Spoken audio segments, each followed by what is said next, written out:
They were basically, they wanted to add more padding on my bum and my breast. Okay. They were like, the one industry I've struggled the most with is Telugu. సినిమాలు చేస్తున్నప్పుడు గంగలా ఉండే మన హీరోయిన్లు north కెళ్లేసరికి మాత్రం చంద్రముఖిలా మారిపోతున్నారు. వాళ్ళు అలాంటోళ్ళు ఇలాంటోళ్ళు అంటూ ఇష్టం వచ్చినట్లు నోరు పారేసుకుంటున్నారు.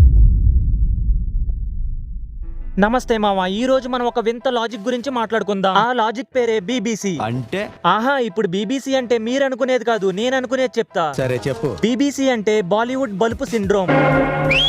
సూపర్. అంటే ఒక హీరోయిన్ మన సౌత్ సినిమాలు చేస్తున్నప్పుడు, ముఖ్యంగా మన తెలుగు సినిమాలు చేస్తున్నప్పుడు టాలీవుడ్ నా గుడి, డైరెక్టర్లు నా పూజారులు, ఆడియన్స్ నా దేవుళ్ళు అని ఎక్కడా లేనంత ప్రేమంతా ఒలకబోస్తారు. ఇప్పుడు ఇలాంటి హీరోయిన్లే ఫ్లైట్ ఎక్కి ముంబైలో ల్యాండ్ అవగానే వీళ్ళకి సడన్ గా బీబీసీ సోకుద్ది. అప్పుడు వీళ్ళకి మన డైరెక్టర్లు వల్గర్ గా, మన సినిమాలు బూత్ గా, మన ఆడియన్స్ అవి చూసే పిచ్చోళ్ళు లాగా కనబడతారు. ఇలాంటి బిహేవియర్ ని ఒకప్పుడు మన పాతకాలపు సామెతల్లో ఏరు దాటాక అదే తెప్ప తగలేయటం అనేవాళ్ళు. మన ఇండస్ట్రీ పెట్టిన అన్నం తిని ఇక్కడే కోట్లు సంపాదించి ఇప్పుడు బాలీవుడ్ కి వెళ్ళాక మనల్ని తక్కువ చేసి మాట్లాడుతున్న కొంతమంది మేధావి హీరోయిన్లకి ఈ రోజు మనం గట్టిగానే క్వశ్చన్స్ తో రాడ్లు దింపబోతున్నాం.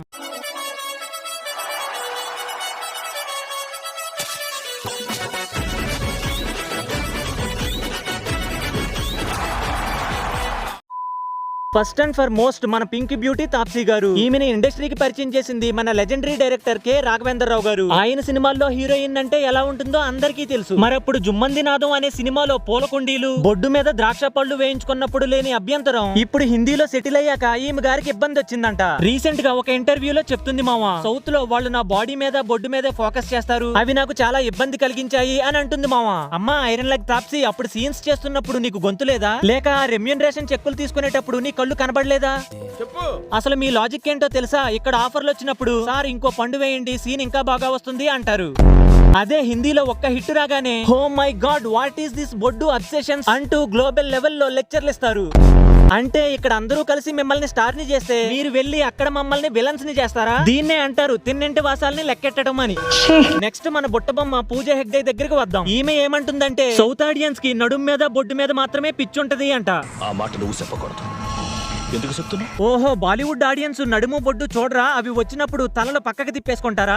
మీరిచ్చే స్టేట్మెంట్స్ ఎంత సిల్లీగా ఉంటాయంటే ప్రపంచంలో ఏ ఫిల్మ్ ఇండస్ట్రీలో ఇలా జరగదు, ఒక సౌత్ ఫిల్మ్ ఇండస్ట్రీలోనే ఇలా జరుగుతుంది అన్నట్టు చెప్తున్నారు. ఇక్కడ లాజిక్ ఎంత సిల్లీగా ఉంటదంటే మావా, ఇదంతా వీళ్ళకి తెలియకుండా వీళ్ళ పర్మిషన్ లేకుండా తీసినట్టు చెప్తారు.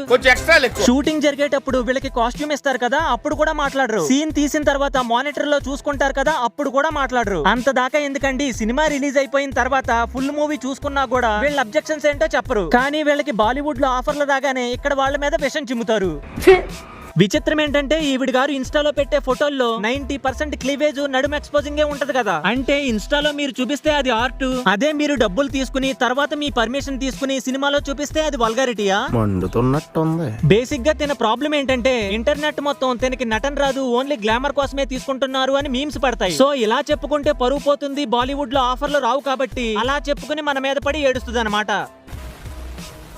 ఇక ఈ లిస్ట్ లో మనం నెక్స్ట్ మాట్లాడుకోబోయేది ఎవరంటే రాధికా ఆప్టే. ఈవిడ ఇంకో లెవెల్. లెజెండ్ మూవీలో బాలయ్య బాబు పక్కన డాన్సులు వేసినప్పుడు లేని బాడీ లాంగ్వేజ్ ప్రాబ్లమ్స్ బాలీవుడ్ కి వెళ్ళగానే గుర్తొచ్చాయన్నమాట. సౌత్ లో వాళ్ళు ప్యాడ్స్ పెట్టుకోమని ఫోర్స్ చేసే వాళ్ళని కంప్లైంట్ చేస్తుంది. అమ్మ రాధిక, హిందీ సినిమాల్లో నువ్వు చేసే ఆ సీన్స్ ముందు ఇక్కడ ప్యాడ్స్ ఒక లెక్క చెప్పు.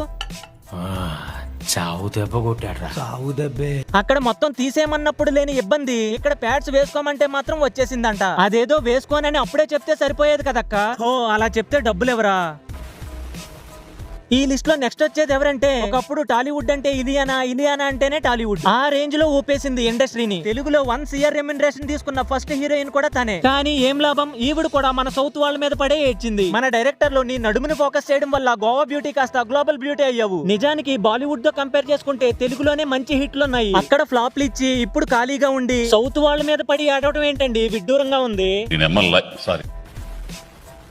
ఇక ఈ లిస్ట్ లో చివరిగా చెప్పుకునే హీరోయిన్ ఎవరంటే రాశీ ఖన్నా. ఈవిడ కూడా ఇంతే మామ. సౌత్ లో రొటీన్ ఫార్ములా సినిమాలు చేసి చేసి విసిగిపోయాను అని స్టేట్మెంట్ ఇచ్చింది. వాళ్ళందరికంటే నువ్వే సూపర్ అక్క. మరి లేకపోతే ఏంటి, డైరెక్టర్ కథ చెప్పడానికి వచ్చినప్పుడు నోట్లో ఆశా చాక్లెట్ పెట్టుకుని నిద్రపోయావా? డైరెక్టర్లే మారుతున్నారు కానీ తిప్పి తిప్పి అదే కథను నా మొఖాన కొడుతున్నారు అని చెప్పలేకపోయావా?